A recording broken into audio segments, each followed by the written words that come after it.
G'day YouTube, Max right here, and it's been a fun week or two in the news. I thought I'd make a quick little video here going through some of the major headlines. We've got here Attorney General William Barr says he would be vehemently opposed to any attempt to pardon former National Security Agency contractor Edward Snowden. President Trump said days ago that he would look at pardoning him. Both Snowden and Julian Assange, these people I'm so upset with how these guys have been treated. These guys are whistleblowers. They are the ones who exposed the crimes of the government.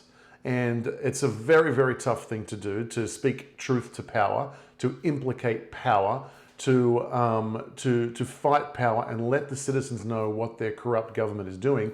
That is what these people did at great personal risk to themselves. And it is so sad that Trump hasn't done more and the administration hasn't done more. And it's just super sad that William Barr would say this. And so, yeah, hopefully we can put enough pressure on them to help both Julian Assange and Edward Snowden. Peter Schiff in a tweet commented on the fact that California had proposed a 0.4% annual wealth tax that applies to former residents who already left within the past 10 years and to current residents for 10 years after they leave. The rate is reduced by 10% each year of their absence, and any wealthy person who moves to California is nuts, according to Peter Schiff. So you're going to start seeing more and more of this. California, New York, Illinois, all the major Democrat-run states, completely bankrupt, completely mismanaged beyond repair. And they just promise and promise and promise and just, well, we'll just borrow. And then all of a sudden, the bill's got to come due. And so now these states have to try and raise taxes. They do it in New York and California, and all wealthy and or sensible people are leaving. So now they've come up with this very, very small percent, 0.4%, but it's a wealth tax, not an income tax. Take note of that. So you've worked there for 10 years. You've paid, well, in California, for example, I think it's 12 or 13% just to the state in addition to your federal. You've paid on your income that you earn every year. You pay your taxes year after year after year after year. Then now they want to start saying, well, now give us all of the stuff you've already paid taxes on. Now let's do a wealth tax. That's just what's sitting around. Add up your assets, add up your bank accounts, add up everything, and give us 0.4% every year. Seems like a small figure. You've already paid taxes on your income. Now you got to do it on your net wealth as well. Seems like a small amount because what they're doing is so absolutely insane. They want to establish the precedent.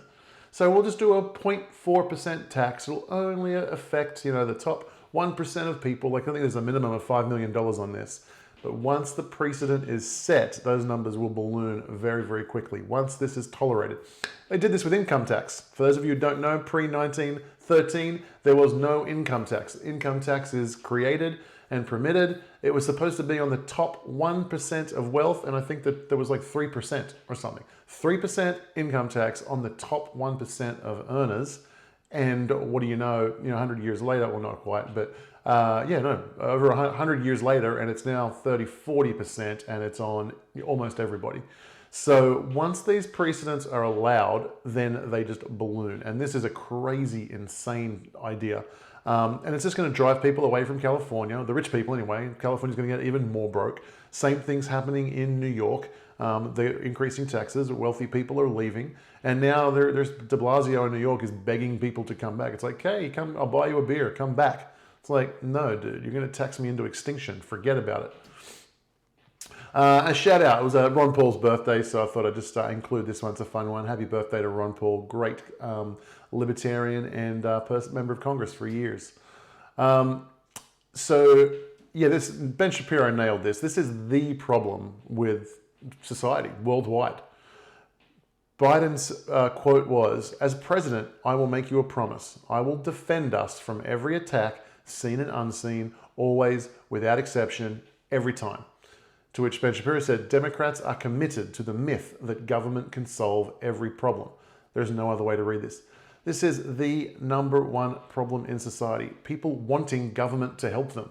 Stop it. They don't help. They hurt far more often than they help. If you can even come up with a time when they help.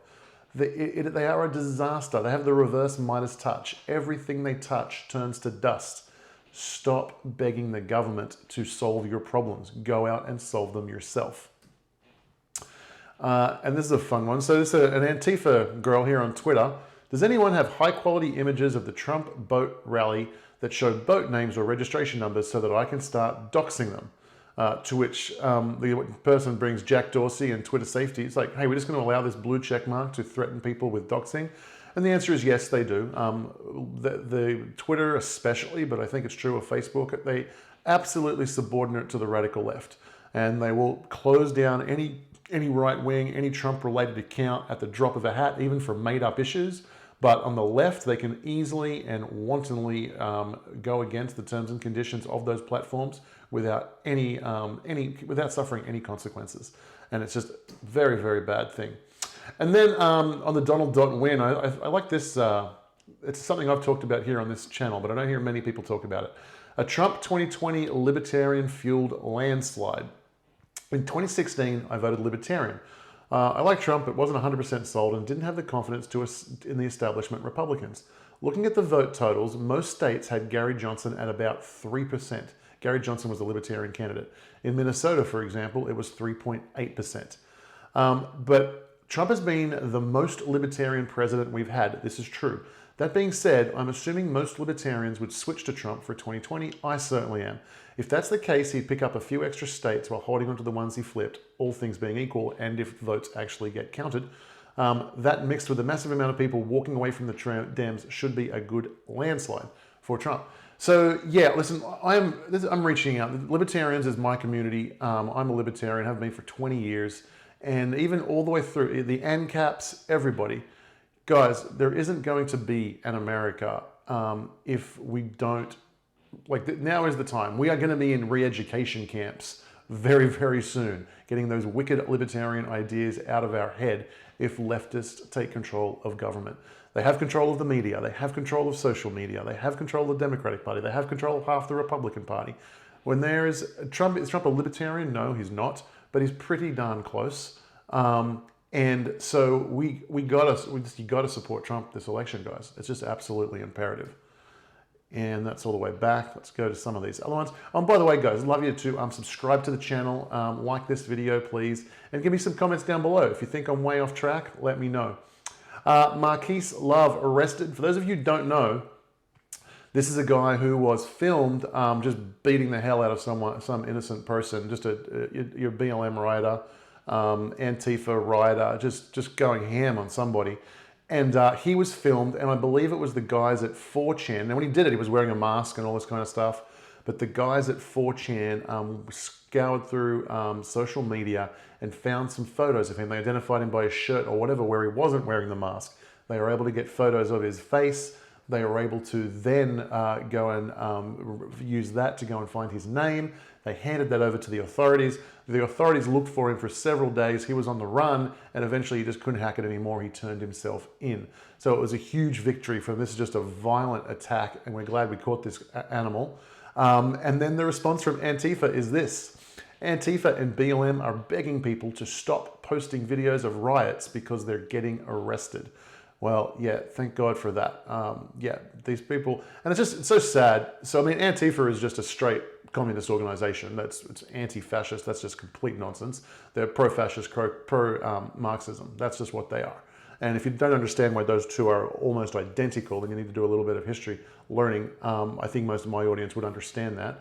And BLM is another Marxist organization, but like true cowards, they just surround themselves with black people. And if you criticize their ideology, their intentions, their motives, their funding, their anything, they just scream racist at you.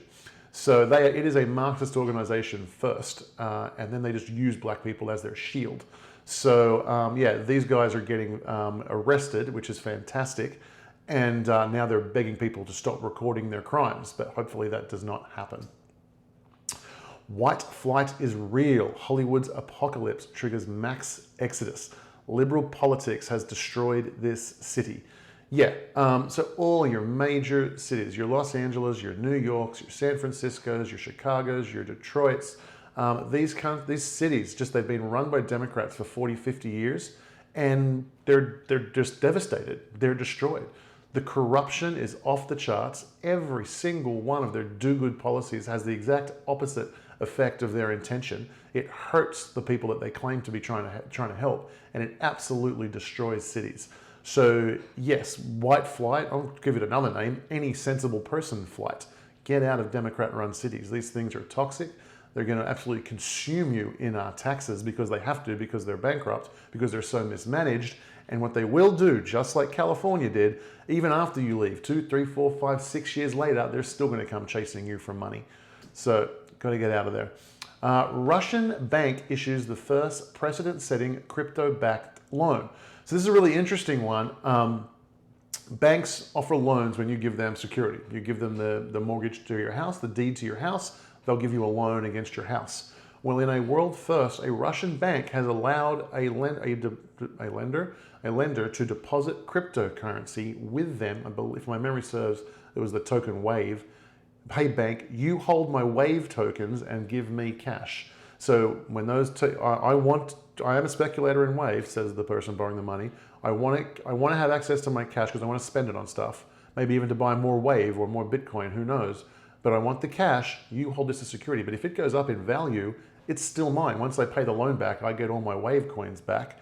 And so this is a world first and a very interesting development. And we'll think we'll see more and more of that around the world as crypto becomes more established. Depression in UK doubles during the CCP virus pandemic.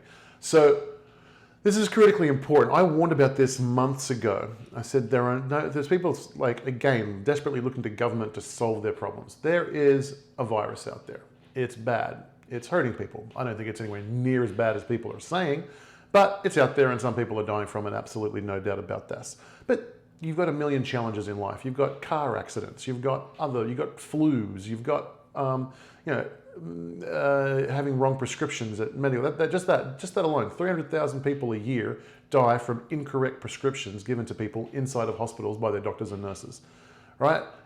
Do we cancel hospitals? The reaction to this is insane, but I warned people at the time. I said, there are no easy answers. You can't just lock everyone down, wrap them in cotton wool and think you're doing something, because there's a huge cost to that. There's going to be massive unemployment. Unemployment causes suicide, breaks up families, breaks up things, causes poverty, causes starvation, malnutrition, homelessness, has all these consequences. And a big one, depression. Depression is the one that leads to suicide. There's a famous quote by a Brad Pitt character in The Big Short. It says, it's a true statement, for every 1% unemployment goes up, the 30,000 people die, just in the USA. So think of how much unemployment was created by that. For every 1% of unemployment, 30,000 people die from suicide, from depression, from all the other things that go on as a result of that. So these lockdowns are an absolute disaster. The cure is way worse than the disease. And for the vast majority of people, if you're under the age of 30, you don't even have symptoms, let alone it can kill you. That next age bracket up, there is a very small amount of deaths. For most people, they experience a tough flu. And if you're if you're over, let's say 60 and above, 70 and above, 80 and above, now you start getting into the thing where you become a high risk person, and maybe you should take precautions like using your sanitizers, maybe doing your masks, doing whatever. But locking down the economy, that huge number of deaths. Well, we won't find out until years later, but a huge number of deaths will have been caused by the worldwide government's reaction to this pandemic. In one of the most incredible sites of hypocrisy I've ever seen, this is Mayor Lightfoot, Mayor of Chicago. And she has, for 40, 50 days straight, she has let riots just destroy businesses, destroy communities, destroy neighborhoods, just destroy large parts of Chicago. The rioters came to her house, and all of a sudden there was a no rioting zone. You're not allowed to riot in this street. And so she blocked it. You can riot anywhere in this city, destroy any of my constituents' property, but you can't riot in my street. Her reason being, I have a right to make sure that my home is secure. But you have an obligation as mayor to protect the property of your citizens. It is just the most incredible indication of hypocrisy. It just blows my mind. But this person gets voted in. People out there are stupid enough to vote for this person. It just makes no sense to me.